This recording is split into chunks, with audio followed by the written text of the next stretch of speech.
Nós olhamos essa ação de João Batista, esse batismo onde ele estava realizando no Rio Jordão. Vemos que o Senhor Jesus foi até ele. E vemos que João tinha recebido isso, esse batismo, a realizar esse batismo, ele recebeu dos céus, e então, recebeu de Deus, e então ele estava assim, cumprindo. E vemos quando ele viu o Senhor Jesus, e até ele manifesta aqui no versículo 14 do nosso estudo: eu careço ser batizado por ti, vens tu a mim.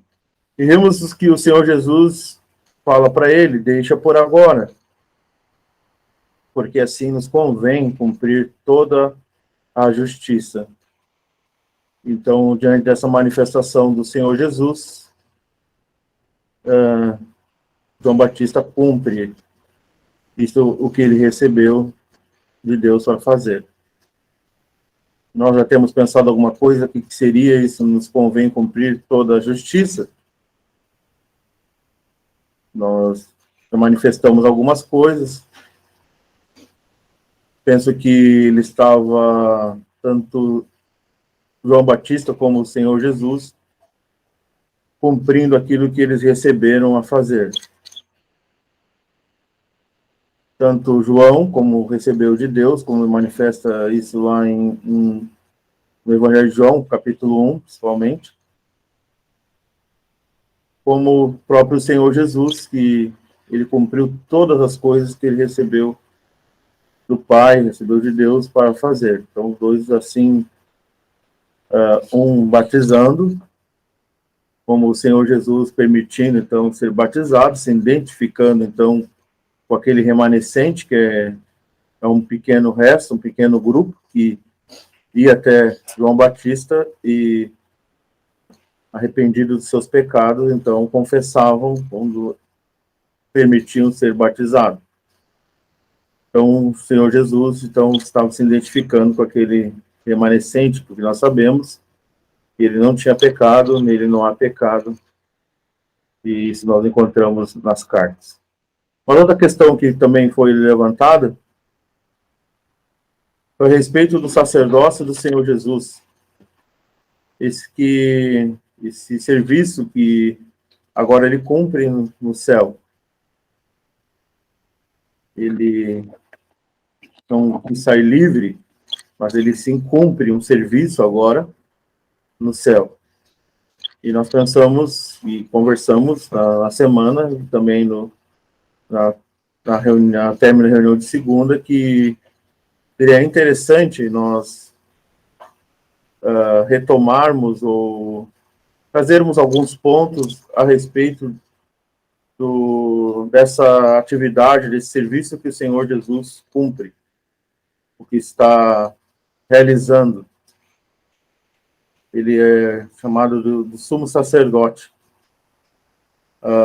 Quem sabe esse é o tema do livro de Hebreus. Claro que tem muitas outras visões ou maneiras de estudo do livro de Hebreus que podemos abordar quando estudamos Hebreus, mas um dos temas principais desse livro é o sacerdócio do Senhor Jesus. E isso nós temos em vários capítulos, mas quero só ler no Hebreus capítulo 4, e o versículo 14, que nos diz: visto que temos um grande sumo sacerdote, Jesus, Filho de Deus, que penetrou nos céus, retenhamos firmemente a nossa confissão.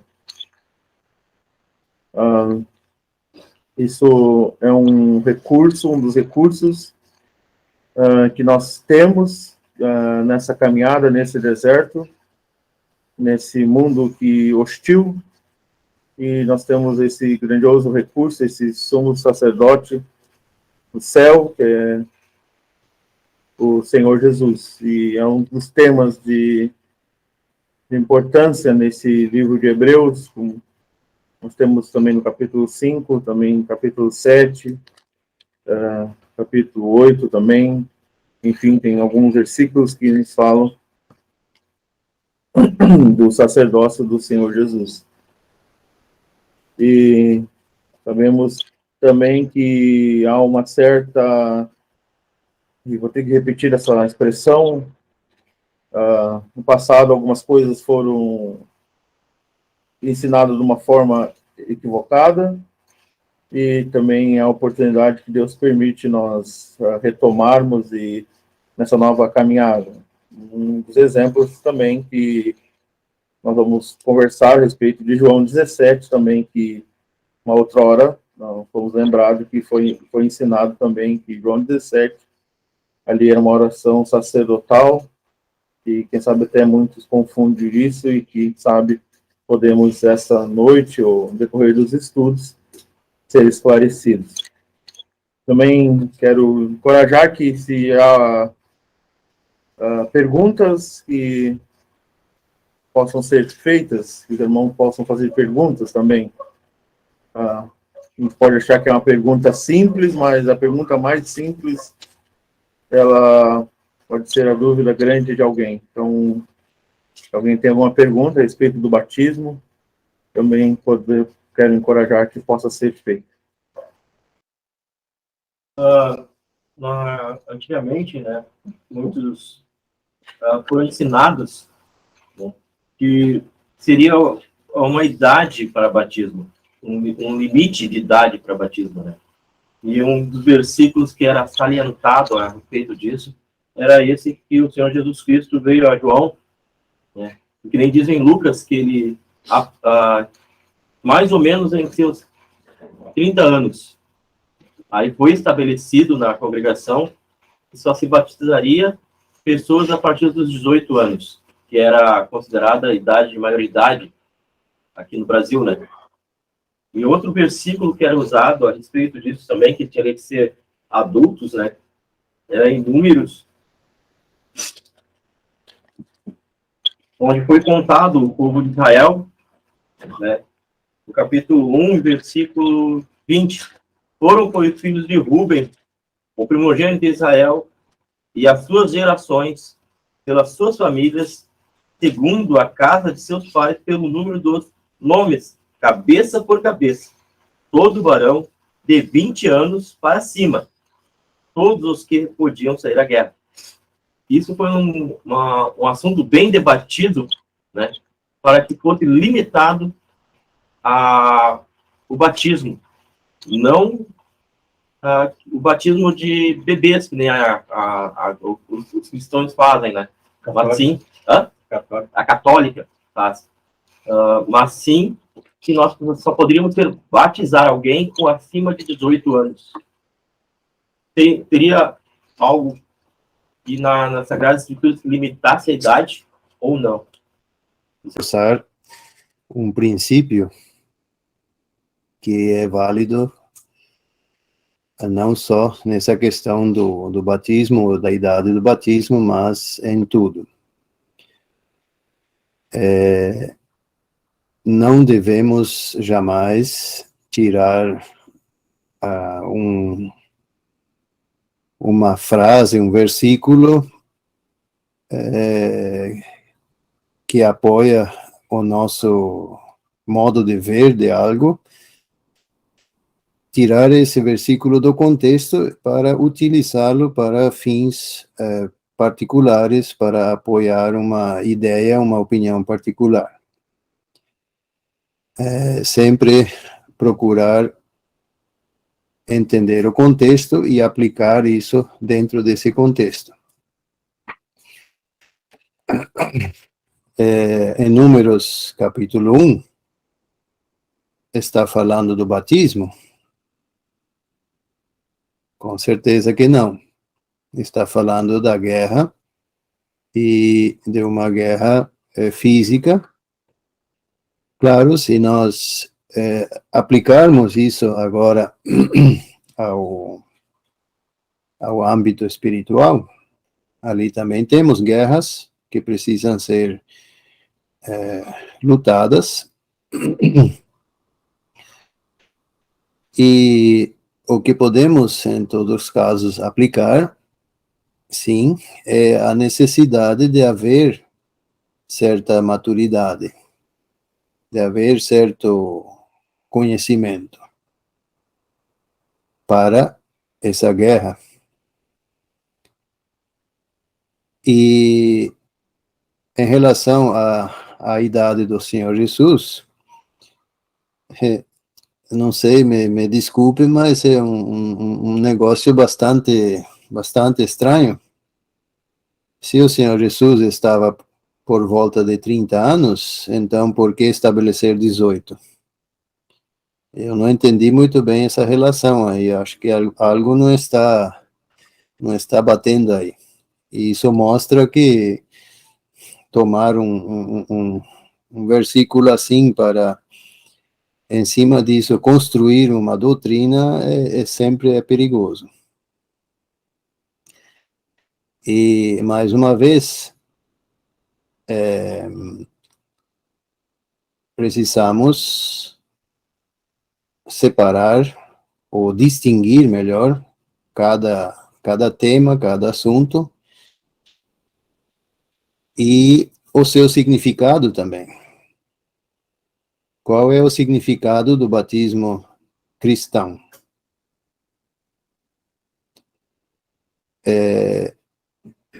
Nós estamos com isso, por um lado,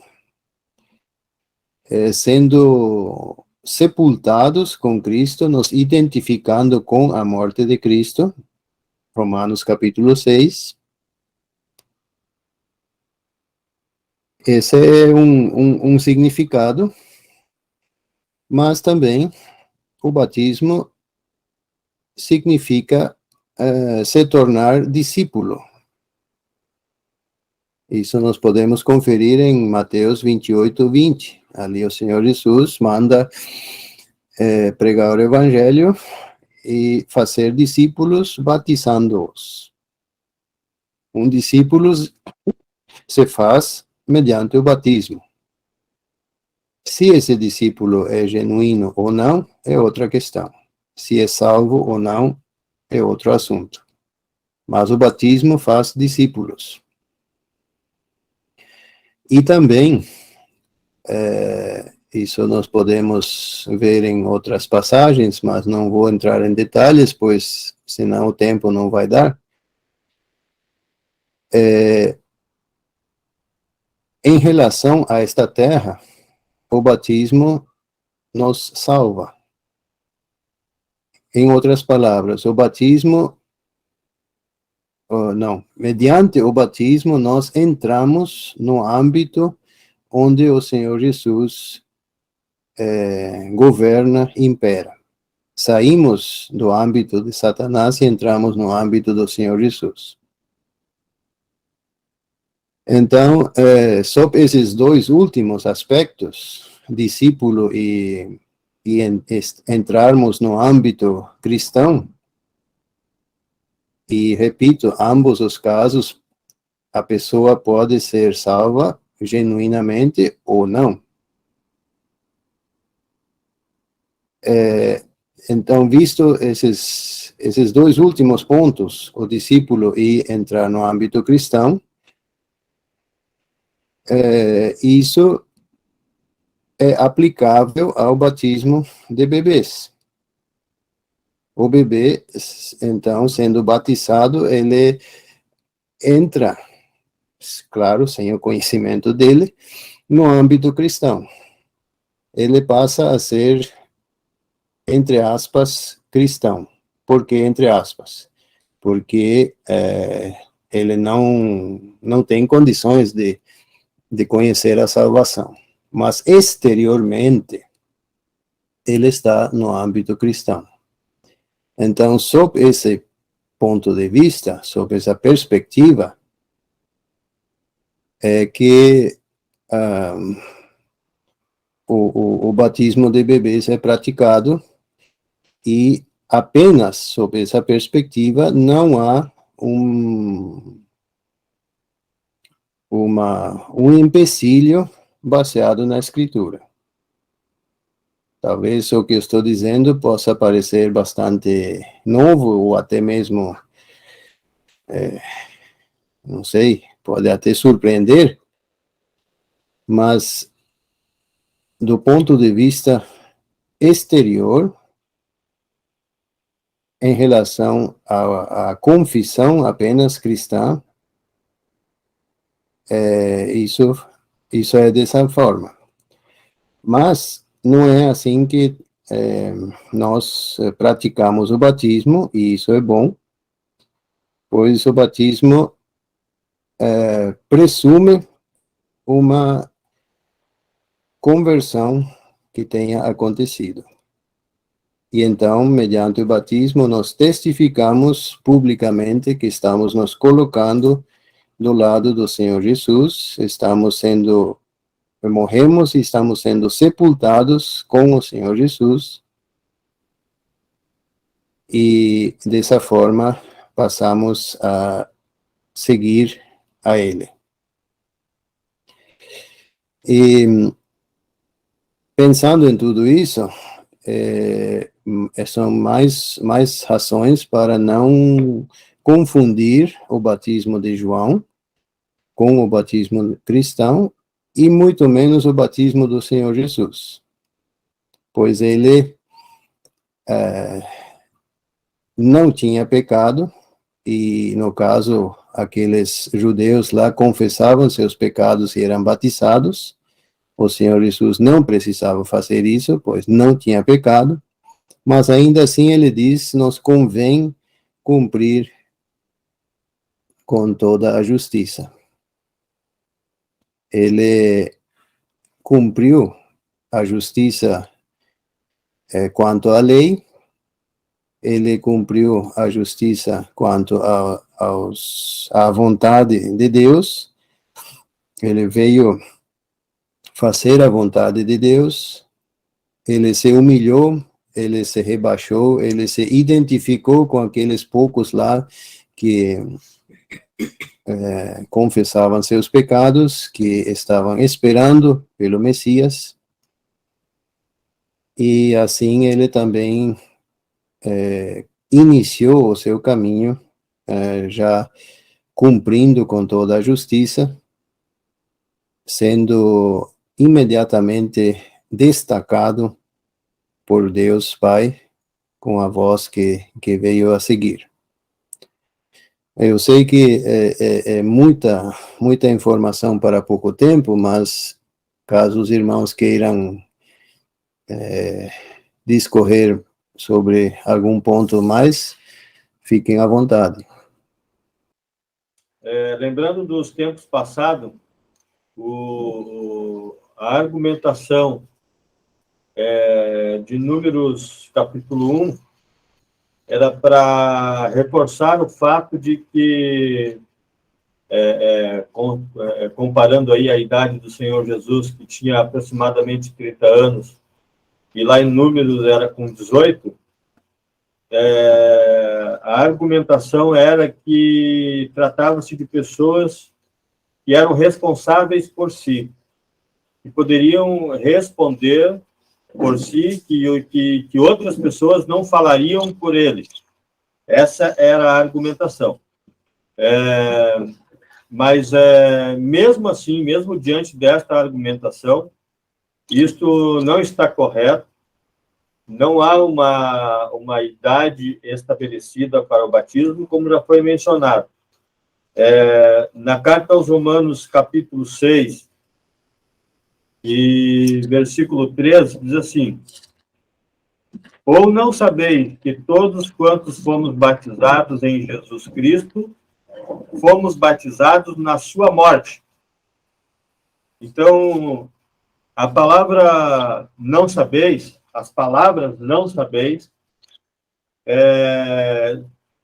significa que aqueles que são batizados na morte do Senhor Jesus, eles tomam parte ativa nesta atitude, o que não acontece com as crianças que são batizadas nessa igreja católica. Ali eles não sabem de absolutamente nada do que está acontecendo. Eles são passivos, vamos dizer assim, são batizados no sentido passivo. eles não têm absolutamente nada a ver com o que está acontecendo. Agora, o batismo, já o batismo cristão, aquele que está sendo batizado, ele toma parte ativa nesta decisão, porque ele decidiu, como já foi mencionado, ele está confessando perante o mundo que ele aceitou a Cristo como Salvador e que agora ele não vive mais para o mundo, ele está morto para o mundo, como disse o apóstolo Paulo, que ele estava crucificado para o mundo e o mundo para ele. Então, isso é um dos pontos importantes em relação ao batismo. Um outro ponto que eu também considero importante é que o batismo cristão não é uma necessidade para a salvação. Talvez alguma denominação religiosa possa se valer das palavras "nos convém cumprir toda a justiça", para então dizer que se não for batizado, não cumpriu com toda a justiça. Nós sabemos que o Senhor Jesus, quando morreu na cruz, ele satisfez inteiro e completamente com todas as exigências da justiça da lei. E aquele que está em Cristo, que se tornou uma nova criatura, como diz também em 2 Coríntios, ele... me fugiu agora o versículo que eu estava pensando. É um versículo que diz que nós fomos feitos justiça de Deus. Não lembro bem agora das palavras, mas contém esta frase: para que fomos feitos justiça de Deus. Em 30, não é Coríntios? Não me lembro qual que é, não sei se não me lembro agora se é Coríntios. Os irmãos aí podem verificar. E então nós somos a expressão da justiça de Deus. Eu entendo que este versículo significa que nós somos a expressão viva da justiça de Deus. Nós somos feitos, para que fôssemos feitos justiça de Deus. Então, para que fôssemos feitos, entendo que significa que nós somos a expressão da manifestação da justiça de Deus.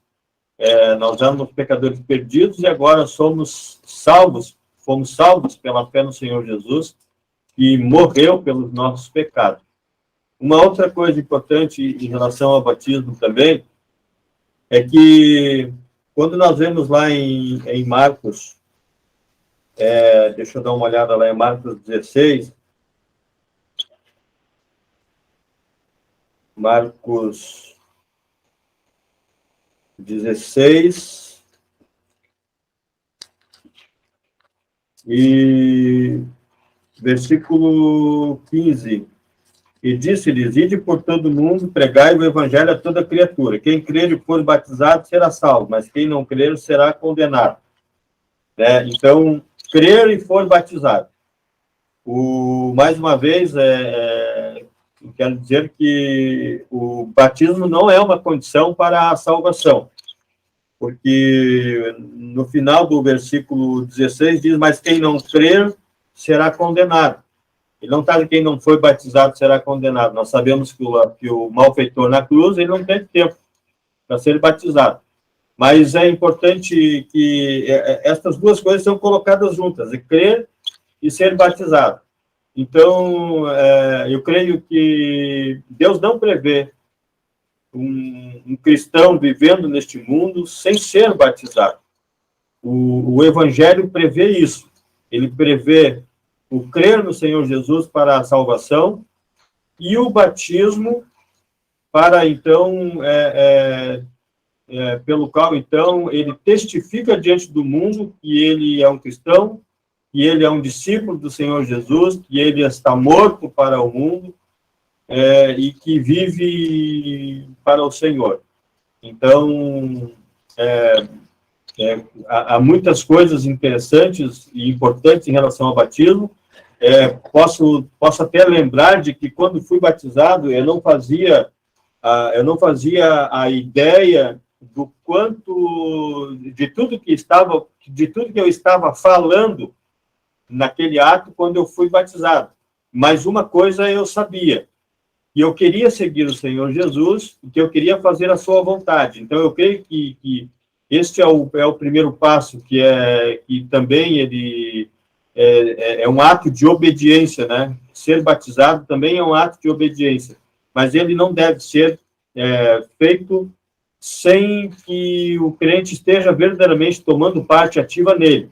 Ele tem que estar consciente dessa questão básica que determina, né, que além de aceitar a Cristo como Salvador, deve também ser batizado, não que influencie na salvação, ele não vai ser mais salvo, por isso ele não vai estar mais garantido por isso, mas ele vai estar testificando para o mundo, por meio deste ato, que ele é um discípulo do Senhor Jesus. O versículo que é 2 Coríntios, capítulo 5, e versículo 21, aquele que não conheceu o pecado, fez pecado por nós, para que nele fôssemos feitos justiça de Deus. É esse, César? Isso, é esse mesmo. O final diz para que nele fôssemos feitos justiça de Deus. Só um comentário de Marcos, aquilo que nós já ouvimos também, o irmão trouxe, ele não tem relação com a salvação em si, eterna, mas entra então nesse aspecto, acho que foi o irmão Samuel que comentou, nos coloca nesse âmbito, essa esfera do Senhor Jesus, e nos salva nessa questão, nesse respeito das nossas ações, no caso, né? Aquilo que o irmão Samuel comentou, penso que esse Marcos, o Evangelho de Marcos, esse final, a salvação tem a ver nessa relação de nós sermos colocados nesse âmbito, nessa esfera onde o Senhor Jesus, sendo salvos ou não, como foi comentado. E eu gostaria só de fazer outro comentário a respeito de convém cumprir toda a justiça, deixa por agora, porque assim nos convém. Penso que seria o Senhor dizendo para João, né, colocando de uma forma aqui, cumpra aquilo que Deus te deu a fazer, cumpra aquilo que Deus te determinou a fazer, aquilo que tu recebeu. E eu vou cumprir, no caso do Senhor Jesus, vai cumprir aquilo que eu recebi para fazer. E eu sempre faço a vontade do meu Pai, eu sempre cumpro as coisas que... Esse mandamento eu recebi do meu Pai, encontrando várias vezes ele falando isso no Evangelho de João, e dizendo que sempre faço o que lhe agrada. Então, seria João cumprir o que ele recebeu de Deus, aquilo que ele recebeu para fazer, e o Senhor Jesus cumprindo também, como já foi dito, a respeito da lei, enfim, e essa identificação com esse pequeno grupo, aquilo que ele recebeu a fazer, e assim os dois estariam cumprindo toda a justiça que Deus tinha determinado. Um outro versículo também,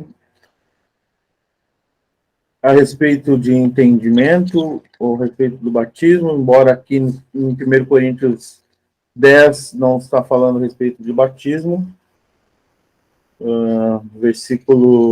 capítulo 10, versículo 15, a gente está falando aqui, vai continuar falando a respeito da mesa, dessa unidade do corpo, a unidade da igreja, mas eu queria só pegar esse princípio, versículo 15, que falo como a entendidos.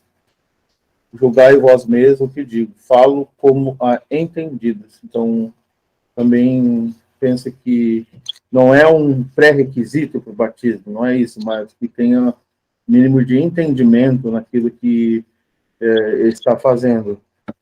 Essas pessoas que iam até João, então eram esclarecidas pela palavra do que haveriam de fazer, então elas reconheciam seu estado e se identificavam com a mensagem de João Batista, e então, assim, confessavam os seus pecados e eram batizados. Sabemos que não tem ligação com o batismo cristão, mas há entendidos. Pensa que também, quando crê no Senhor Jesus, o aceita como Salvador, também o próximo passo, então, para essa identificação pública, seria o batismo.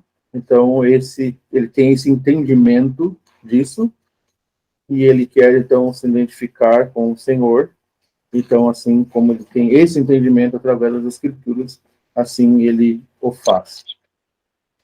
Então, esse pequeno princípio encontramos em Coríntios 10, versículo 15. Estava pensando em algumas situações que os irmãos já comentaram. Foi comentado por dois irmãos a respeito do Senhor Jesus Cristo se achegar até o João para ser batizado. Nós já ouvimos e sabemos que o Senhor Jesus Cristo não foi até lá para ser batizado porque ele precisava se arrepender. Mas também penso que o início do seu ministério, o começo era a partir do batismo. Até então, os irmãos me corrijam se eu estiver errado, o Senhor Jesus Cristo não era reconhecido como Messias ainda. Muitos não conheciam, por mais que ele já fosse um homem adulto. Ele era carpinteiro, né? Tinha esse ofício, e ele não tinha sido reconhecido como Messias ainda. Mas João já estava testificando dele. E quando ele se achega para João para ser batizado, né, nós já ouvimos que o João disse para ele: eu careço de ser batizado por ti e vens tu a mim. Mas o Senhor Jesus Cristo, então, falando com ele, e dizendo que convém que a cumprir toda a justiça, né? Nós já ouvimos também um pouco disso. E então, quando abre os céus, né, se Deus abre os céus e diz, né, vou ler para não ter erro aqui, e sendo Jesus batizado, saiu logo da água, e eis que lhe abriram os céus, e viu o Espírito de Deus descendo como pomba e vindo sobre ele. E eis que uma voz dos céus dizia: este é o meu filho amado, em quem me comprazo. Estava então ali a prova viva de que o Senhor Jesus Cristo era o Filho de Deus para aqueles que estavam ali, né? Eu acredito que haviam pessoas ali. Então essa voz ali, creio eu que aquelas pessoas ouviram. Então estava em o início do ministério do Senhor Jesus, e também estava sendo apresentado o Senhor Jesus Cristo como o Filho de Deus.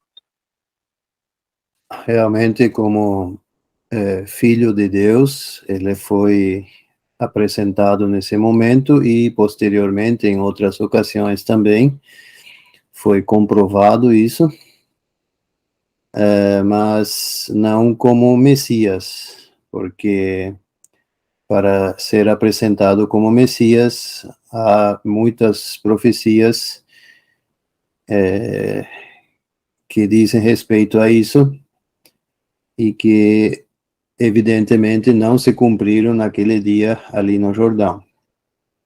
Agora, quanto ao início do ministério do Senhor Jesus, temos em Atos capítulo 10, Pedro falando, e nos dá uma ideia de como esse início se deu.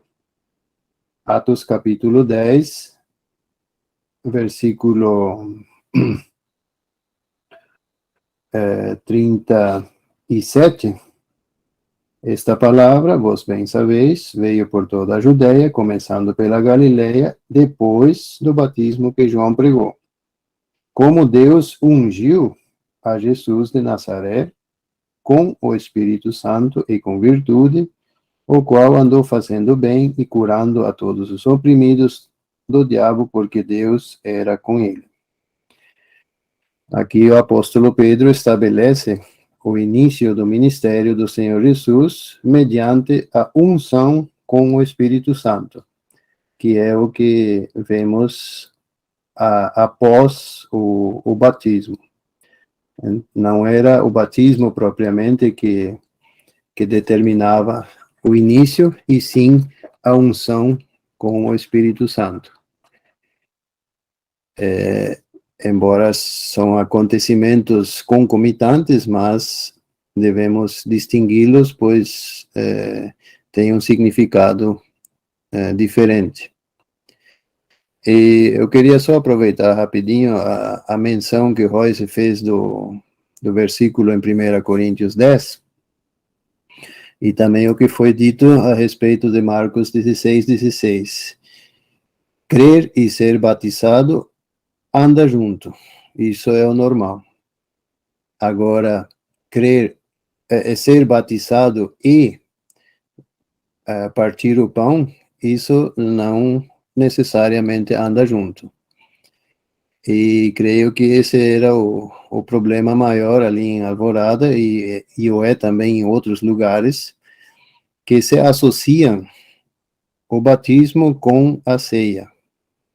Mas isso a Bíblia não ensina assim, dessa forma.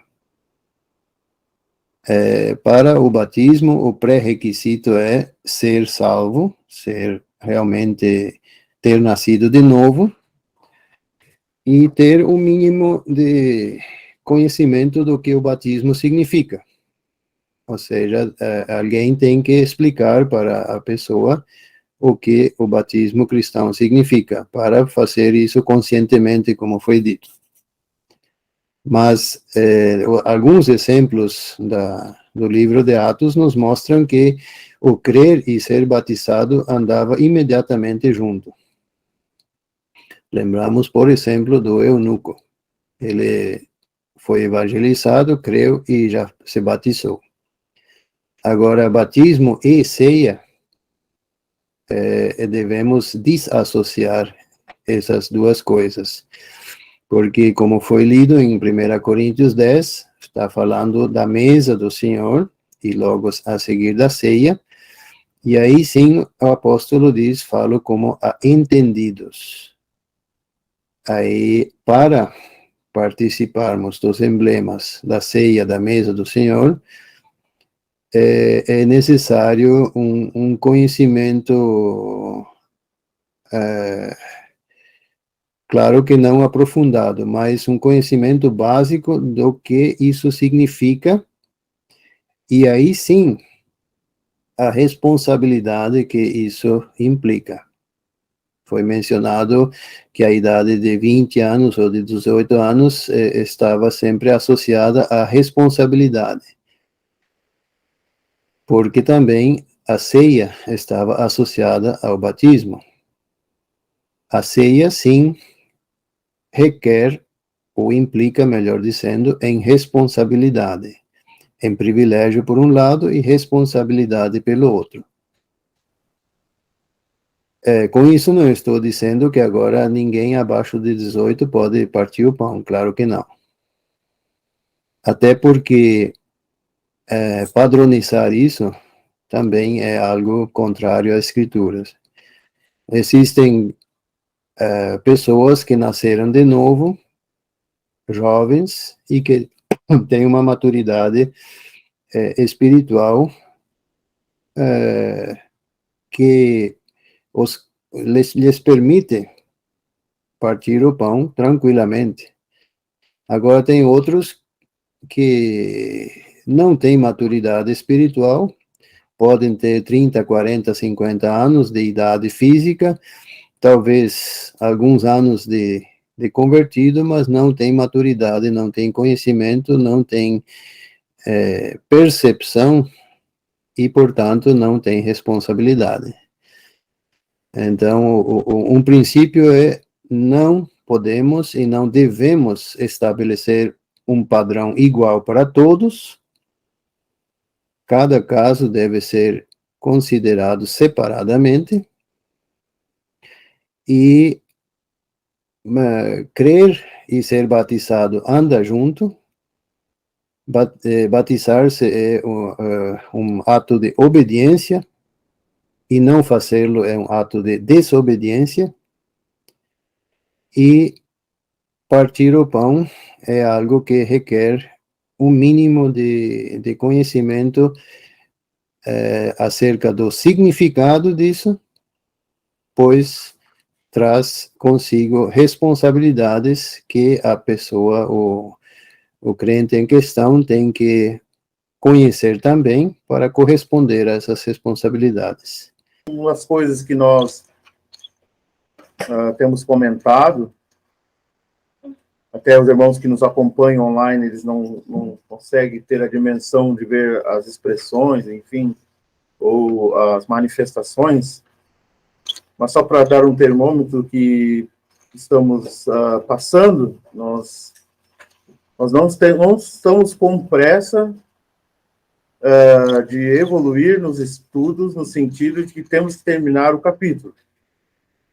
Mas o que nós estamos, eu acho que é um consenso de todos, é que queremos sim aprender, nós queremos, se surgir alguma dúvida aqui, uma conversa pós-reunião, nós queremos retornar ao assunto, porque a gente começa a perceber que muitas coisas foi passado equivocadamente, e queremos, então, tirar esses equívocos com a palavra do Senhor, e queremos crescer juntos. Então, falo por mim, acho que os irmãos também, concordo que tem sido muito produtivo. Quando tiver algum assunto a esse respeito, nós queremos focar e voltar, e para que tenhamos a base correta da palavra do Senhor. E esse era um assunto também que era unido, que era batismo, ceia. Então, já tinha sido desfeito isso, nós já tínhamos compreendido isso, que não mais, mas é sempre bom reforçar e trazer à tona de novo esse ensino.